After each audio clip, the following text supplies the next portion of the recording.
Hello everyone, welcome to Windows Education's YouTube channel. In today's Excel tips and tricks, we will let you know the two important features of Excel. Come on, let's begin. ಸುಮಾರು ಸಲ ನಿಮಗೆ ಒಂದು student database ಕೊಡ್ಬೋದು ಅಥವಾ employee database ಕೊಟ್ಬಿಟ್ಟು ಇಲ್ಲಿ individual performance chart ನ as a result ಆಗಿ ರೆಪ್ರೆಸೆಂಟ್ ಮಾಡಿ ಅಂತ ಹೇಳಿ ಕೇಳ್ಬಹುದು. ಸೊ ಅದನ್ನ ಯಾವ ರೀತಿ ಮಾಡೋದು ಅಂತ ಹೇಳಿ ನೋಡ್ತಾ ಹೋಗೋಣ. ಸೊ ಫಸ್ಟ್ ಏನ್ ಮಾಡ್ಬೇಕು ಅಂದ್ರೆ ಫಾರ್ ಎಕ್ಸಾಂಪಲ್ ಇಲ್ಲಿ ಅಲೋಕ್ ಕುಮಾರ್ದು ಟೆಸ್ಟ್ ಪರ್ಫಾರ್ಮೆನ್ಸ್ 23, 34, 45, 40 ಈ ಒಂದು ರಿಸಲ್ಟ್ ಅನ್ನ ಗ್ರಾಫ್ ಮೂಲಕ ನನಗೆ ಇಲ್ಲಿ ಈ ಸೆಲ್ ಅಲ್ಲಿ ಅಂದ್ರೆ ರೆಸ್ಪೆಕ್ಟಿವ್ ರೋ ಅಲ್ಲಿ ನನಗೆ ಬೇಕು ಅಂತ ಹೇಳ್ಬಿಟ್ಟು ಕೇಳ್ತಾರೆ. ಸೊ ಅವಾಗ ನಾವೇನ್ ಮಾಡ್ಬೇಕು ಅಂದ್ರೆ you have to select the cell. ಯಾವ ಸೆಲ್ ಅಲ್ಲಿ ನೀವು ಚಾರ್ಟ್ ನ ಇನ್ಸರ್ಟ್ ಮಾಡ್ಬೇಕು ಅಂತ ಇರ್ತೀರಲ್ಲ, so that we are going to select the cell. You have to go to insert. Insert ಅಲ್ಲಿ ದ ಆಪ್ಷನ್ ಕಾಲ್ಡ್ ಲೈನ್ ಕಾಣ್ತದೆ ಅಲ್ವಾ ಇಲ್ಲಿ, ಸೊ ಅದನ್ನ ಕ್ಲಿಕ್ ಮಾಡ್ಬೇಕು. ಇಲ್ಲಿ you have to select the data range. Okay, ನೋಡಿ ತರ I am going selecting a data range. So ನಾವು ಇವಾಗ D6 to G6 ಗೆ ಸೆಲೆಕ್ಟ್ ಆಯ್ತು. Then you going to click on the okay option. So this we are going to call it as a spark lines ಅಂತ ಕರಿತೀವಿ. So again you are going to drag and drop the same formula for all the other contents. Okay, so this is one of the important features of a individual performance. Next ಅದೇ ರೀತಿ ನಿಮಗೆ ಇನ್ನೊಂದು important feature ಯಾವುದು ಅಂದ್ರೆ ತುಂಬಾ ಸಲ ನಮ್ಗೆ ಈ ತರ ಗ್ಯಾಪ್ಸ್ ಇರುತ್ತೆ.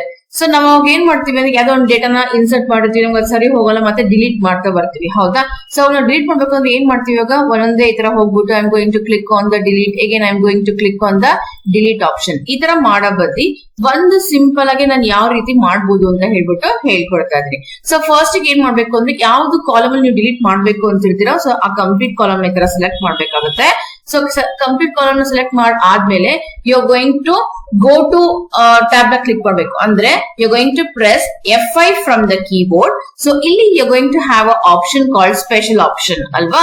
ಸೊ ಅದನ್ನ ಕ್ಲಿಕ್ ಮಾಡಿದ್ಮೇಲೆ ಇಲ್ಲಿ ಬ್ಲಾಂಕ್ ಆಪ್ಷನ್ ಇದೆ. So you going to click on that, then you going to click on the okay button. So ನಾವು ಇಲ್ಲಿ ಏನ್ ಮಾಡ್ತೀವಿ ಅಂತಂದ್ರೆ you are going to use a shortcut keyboard ಇಂದ ಆಲ್ಟ್ ನ ಪ್ರೆಸ್ ಮಾಡ್ಬೇಕು. ಸೊ ಆಲ್ಟ್ ನ ಪ್ರೆಸ್ ಮಾಡಿದಾಗ ಈ ತರ ನಮಗೆ ಮೆನು ಓಪನ್ ಅಪ್ ಆಗುತ್ತೆ. ಸೊ ಅಲ್ಲಿ ಹೋಮ್ ಅಂತ ಇದೆ ಅಲ್ವಾ. Next we going to press on the H. Okay, Alt ಒಂದ್ಸತಿ ಪ್ರೆಸ್ ಮಾಡ್ಬೇಕು. Next H I am going to press. Next I am going to press the D. ನೋಡಿ ಇಲ್ಲಿ delete option ಕಾಣಿಸುತ್ತೆ ಅಲ್ವಾ. ಹೆಚ್ ಅಂದ್ರೆ ಇಲ್ಲಿ ಆಪ್ಷನ್ಸ್ ಇರುತ್ತೆ. So that we have already finish it up. Next we going to come up with the delete option that is called as D. Okay, so D ಅಂತ ಬಂದಾಗ you're going to select a button called R. So you're going to press keyboard R from the keyboard. ನೋಡಿ ಈ ತರ ನಿಮ್ಗೆ insert ಅಲ್ಲಿ ಮಧ್ಯೆ ಮಧ್ಯೆ ಏನಾದ್ರು ರೋಸ್ ಇರುತ್ತೆ. So this is the complete blank row ಏನಿರುತ್ತೆ that will be get deleted. So very important features of Excel. ಈ ತರದ ನಿಮಗೆ ತುಂಬಾ ಇನ್ಫಾರ್ಮೇಶನ್ಸ್ ಇನ್ನು ಕನ್ವೆ ಮಾಡ್ತಾ ಹೋಗ್ತೀವಿ. ಸೊ ಅದಕ್ಕೆ ನೀವೇನ್ ಮಾಡ್ಬೇಕು, ನಮ್ಮ ಯೂಟ್ಯೂಬ್ ಚಾನಲ್ ಇನ್ನು ಸಬ್ಸ್ಕ್ರೈಬ್ ಆಗಿಲ್ಲ ಅಂದ್ರೆ ಸಬ್ಸ್ಕ್ರೈಬ್ ಮಾಡಿ. Follow us on Facebook as well as Instagram also. Until the next video with the new content, you take care and see you on the next video. Bye.